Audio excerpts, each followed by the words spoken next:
Hi, my name is Meagan Davies. I'm an AOII graduating from Western Kentucky University and a proud Alpha Chi. I'm also currently on the AOII Foundation Board of Directors serving as secretary. In my professional life, I have a Master's of Science in Clinical Mental Health Counseling and I'm a nationally certified counselor. I work exclusively with women, and I'm also a bonus mom to two fabulous young adults, one who is currently furloughed from their position and one who's completing their senior year in college as a distance learner. So I understand what it's like to try to navigate this new norm. Today, I'm hoping that I can help give you some tools to put in your toolbox to help you navigate these challenging times. So there's 4 objectives that I want to achieve today. One is to name it. Acknowledge that you're feeling stress and what's driving your stress. It could be increased responsibilities, blurred boundaries, finances, and other stressors. The second is to assess your resiliency. If you look at your phone, you can see that you have a battery. How charged is your battery? Next, I want to help you build a plan to ensure you can manage your stress and anxiety in a productive way. And finally, I'm going to recap and give you some resources that you can use. We are all grieving at this moment. Let's take a moment to acknowledge what we have lost, because naming our grief helps us cope better. I think we're missing things like hugs, boundaries between work, home, and school, the loss of the third space. And what I deem the third space is places like church, museums, coffee shops, concert halls, bars, restaurants, and sporting events. In some cases, we're missing solitary time. That's time alone from others because we may be sheltering in place with our family. We also might be grieving the loss of financial stability. And for a number of us, we're grieving once-in-a-lifetime events like graduations, baby births, funerals, weddings, schools, and other meaningful events that we can't celebrate the way we would have pre-COVID-19. So in the Name It category, as you can see, my favorite name badges. Hello, my name is stress. So I want to talk about it. We tend to dismiss our emotional health. We certainly don't talk about it around the dinner table or at the office or frankly anywhere. If we talk about any kind of health, we prefer to chat about our physical wellness, what exercise we're trying or not trying, what we're eating and not eating, and what kind of exercise maybe our friends are trying, and how much we're sleeping or not sleeping. Talking about our emotional health, though, feels too hard. Often we don't admit we're hurting even to ourselves. Many of us, especially women, have been taught that if we're sad, we should just be able to pick ourselves up, dust ourselves off, and keep going. However, ignoring our emotional health makes life easier in the short term, but can have significant consequences in the long term. So I'm going to give you another example of name it. Imagine that something happens, right? It could be anything. You have thoughts about what just happened. You experience emotions based on those thoughts, and you respond to those thoughts and feelings with behaviors. I'll give you an example. You are in your favorite store trying on a dress, and a woman in the store scowls at you while you're looking at yourself in the mirror trying on this new dress. And here's what you think. You think, I must look terrible in this dress. And then your thoughts influence your feelings and you feel upset and embarrassed and maybe even self-conscious.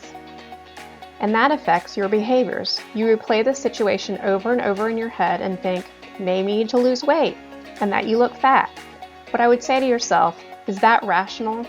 We all have irrational thoughts, but they do affect how we feel and how we behave. So instead of thinking, what a jerk, you should think, maybe she's having a bad day, which is much more neutral. I'm not asking you to go from negative Nelly to positive Pollyanna, but I am asking you to look at it from a more neutral way. And here's the thing, when you shift to neutral and think she may have not even noticed you, you forget about that scowling woman. You buy the dress because you look fabulous in it, and you forget about the incident in the store. The second part of this is assessing our resiliency. So I'm going to show you several batteries, and just think about these as the batteries that show up on your phone. I'd like each of you to think about how charged are your batteries. If self-care was already a big part of your life before COVID-19, it's possible your battery was nearly 100% charged. And if so, you're probably in a pretty good place to create new ways to solve problems and manage new stress. You have the energy needed to make yourself helpful to others who are not fully charged. Your goal should be to look for specific ways to help other people. If this describes you, you're a weather vane. If you go down a little bit more and don't quite have a full charged, you might be the juggler. And what I mean by that, if you're newly juggling work, home, school, and personal responsibilities due to blurring of boundaries between work and everything else. These responsibilities might include schoolwork, homeschooling of children, care of sick members of your family, hosting guests in your home, family members. Then you probably are a juggler or a plate spinner. And that means you're taking on new tasks and roles and responsibilities. They're being thrown at you. You have blurred roles, and you may be taking on multiple roles in your life. And the last battery is you're at a very low reserve, and this is what I will call a first responder. So if you are already operating from a low battery reserve, and now the stress of COVID-19 is like anything else you've known, you may be at the forefront of your organization's response to the headwinds. So for example, you could be the executive director of AOII or another organization, and you are on the front line of helping sisters make change. That can be very, very stressful. So if you've been on the front line suffering either financially or put yourself at risk to help others, you count as a first responder. I'm going to make some recommendations for self-care that match each of these battery levels. Next, we're going to talk about building a plan. What's most important about building a plan is that you have to become comfortable with discomfort. So when you're feeling feelings of discomfort, don't run away from them. Instead, embrace whatever comes up and acknowledge that what you're having is a natural human reaction. Beware of the story you might be telling yourself. Ask yourself, is it true? And how do you know it's true? Reframe your discomfort as a positive source for growth and get curious in the face of unknown. And just remember, fear, anxiety, and discomfort are natural human reactions to life, and everybody does feel them. One of my favorite tricks is simply breathing. And if you're watching this, I'll hope you take a second with me and put one of your hands on your stomach and the other on your heart. What happens when we get anxious is we breathe very shallowly just from our upper chest. And to take off the edge of anxiety, what we want to do is take deep breaths into your tummy. So what I want you to do is put your feet on the floor, hands on belly, hands on heart, close your eyes, and take a deep breath until you feel it expand all the way into your belly. And hold it. And let it go. And let's do that one more time. Deep breath in. And let it go. So if you start feeling signs of anxiety, which might be sweaty palms, shallow breathing, increased heart rate, take 2 minutes, slow down, put your hands on your belly, and take some deep belly breaths.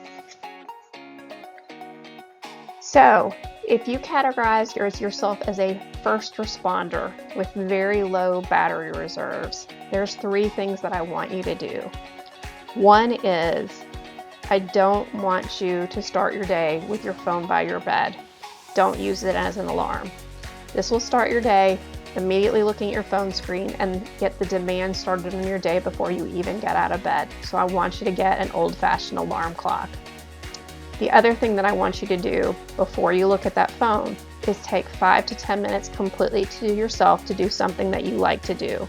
Whether that's enjoying a cup of coffee or Diet Coke on your deck, writing in a journal, reading a quote, reading the Bible, reading something that's meaningful for you. I want 10 minutes completely to yourself. And the last thing I want you to do is sleep. And that's a good 7 to 8 hours every night. So if you're a first responder, it's simple. Don't use your cell phone as your own alarm. Have 10 minutes of alone time doing something that you like, and invest 7 or 8 hours a night in sleep. Your body and your mind need that. If you're a juggler, you probably are doing the sleep, the breathing, and probably something small for yourself. I want you to build on those 3 things and add on a 30-minute scheduled time to talk with one person who's in a similar situation as you. And what I call that is a backstage, because if you think about it, if you're in a production, there's always someone in your backstage coaching you and helping you be better. This is a safe space and a safe person who's not going to judge you, who's not going to go down the rabbit hole with you, but somebody you can have honest conversations with and can help you problem solve. The second thing that I'd like jugglers to do is spend time in sun and solitude. And the best way to do this is put on your tennis shoes and go for a walk for 45 minutes in the sunshine. The vitamin D will help ward off anxiety and depression, and you'll get some good exercise. So if you're a juggler, not using your phone as an alarm, 10 minutes to yourself, definitely getting the sleep, but you're adding a person that you're going to talk to 30 minutes a day or 30 minutes a week who's going to help you problem solve, and finally getting outside to take a walk. And finally, if you are a weather vane, you've probably been doing all of those things. And what I want you to do is focus on just being, like carving out some time for yourself, maybe once or twice a week, where you're not working on to-dos, you're not doing anything on social media, but you're doing things like practicing stillness, silence, and solitude. That could be meditation, that could be yoga, but something that's very restorative to you so that you can keep your battery reserves high. If you need help building out a plan for your family, here's a few suggestions for you. Coordinate a family meeting. Each week, get together and talk about what everybody has to accomplish so that you know for the week how you have to plan. If you have a significant other, plan a date night. Maybe the kids go to bed early and you dress up real clothes on and take off the yoga pants. Even if it's ordering pizza in, plan a date night. It's important that you also check in and assess how things are going and see if you need to tweak your schedule, taking regular breaks, and making sure that you're creating a dedicated work and school space that's separate from anything else, even if that happens to be a corner of the room. But I wanted to give those with families a few tips and tricks to use to coordinate things for the entire family. Now, sometimes we require a little bit more help, and I wanted to give you some definitions around that. If you are engaging in self-care and doing the things we talk about, you are breathing, you are not using your phone as an alarm clock, you're getting good sleep, you're walking in the sunshine, you have a friend to talk to in the backstage, you're in a pretty good spot. And if you're able to do all of those things and you're just having a bad day, if you're struggling, this is a great time to ask your partner or a family member for help, or a friend for just a conversation. That's probably enough to help you get in a better spot. However, if you notice some of the symptoms that show on the slide, like difficulty with sleep, sadness or crying, mood swings, which can include anger, be open to making an appointment with your provider, possibly open to medication therapy, and increasing your battery charging activities, which would be things like exercise, being outside, and other self-care. And the final category means get help now. This happens when you're sleepless for days, you're not doing your basic things to take care of yourself. You're not eating or drinking, you may be crying for days, unable to take care of self in any way. At that point, it's important you call your provider right away and have someone stay with you to determine what the next level of care is for you. The thing that I will say is the strongest thing that you can do is raise your hand and say you need help. And then finally, use resources. And I'm going to give you a few free resources for your use because they're my favorites and they're the ones that I use. The two on top are both free, although they have upgraded versions that you can spend money on, but I don't. One is called Headspace. It's got great meditations that you can use, and some of them are as short as 5 to 7 minutes. The second one is Mood Path, which I religiously use, and it checks in with you 3 times a day. It allows you to see how you're doing, and then also after every 2 weeks, share that information with your provider so you can see if you're feeling better or worse over time. My personal favorite, which does come with a cost, is the Calm app.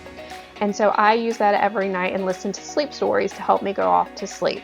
That's the area of my life where I struggle. And so since I've started using the app and listening to sleep stories, I have found that instead of taking 30 or 45 minutes to fall asleep, I'm able to fall asleep in 10 to 15 minutes.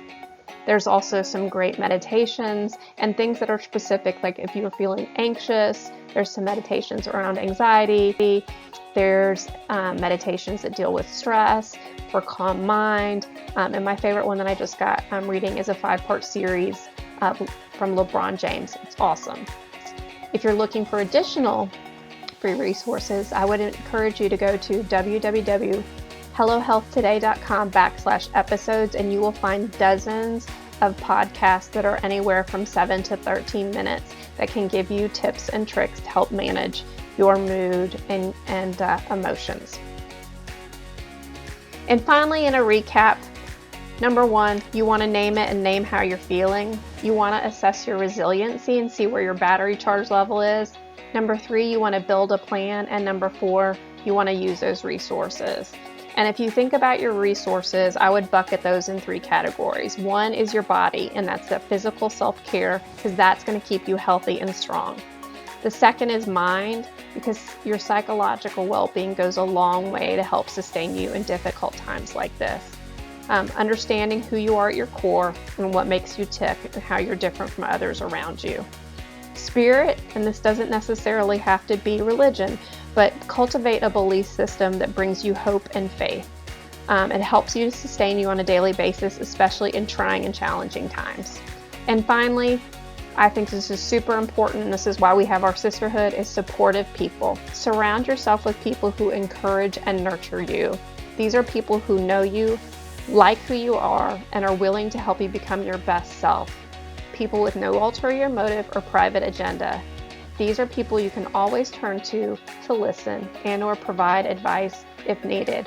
Or as I say, once COVID-19 is over, take you in your arms and just hug you and love you. If you have further questions, you can reach me at one of the 2 emails shown on the screen, which is Meagan@meagandavies.com or Meagan@hellohealthclinic.com. Thanks for tuning in.